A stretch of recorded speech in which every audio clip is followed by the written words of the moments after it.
Notre projet, c'est d'analyser l'atmosphère avec de petites boîtes qu'on pourra installer de façon simple un peu partout.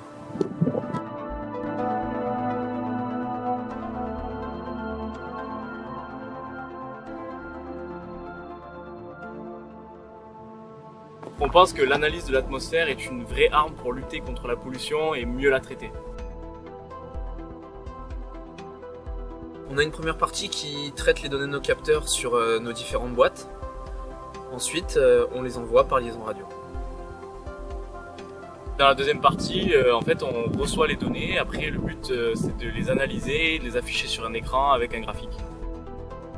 Parmi les composants qui constituent notre boîtier, on retrouve une carte Arduino, une platine Grove, un écran RGB, une antenne de transmission et de réception radio, un capteur de poussière, un capteur de particules, un capteur de CO2, d'humidité et température, des LED RGB et une horloge RTC qui nous permet d'horodater nos mesures.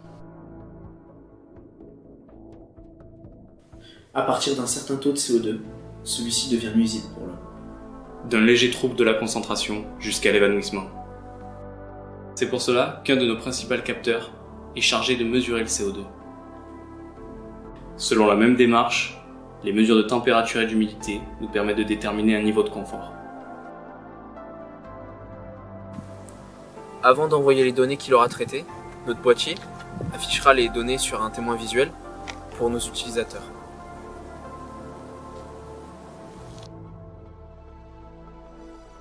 Ensuite, on reçoit les données et on va devoir les analyser sur un écran central sous forme de graphique. Pour avoir un produit fini, on a décidé de modéliser et d'imprimer en 3D nos boîtiers. La Polbox était enfin prête.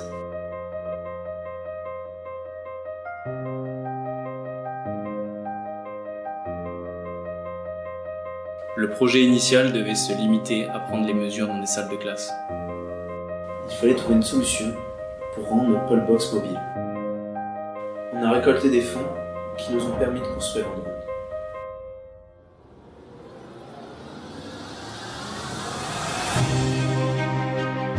Avec 15 minutes d'autonomie et 4 km de portée, le drone est capable d'effectuer des mesures sur une zone prédéfinie. Donc la Polbox prend des mesures à des points précis, on les enregistre sur une carte SD et à la fin du vol, on récupère les données. On a vraiment voulu étendre le projet plus loin parce qu'on s'est dit que ces boîtes, elles pouvaient être utilisées dans beaucoup de situations.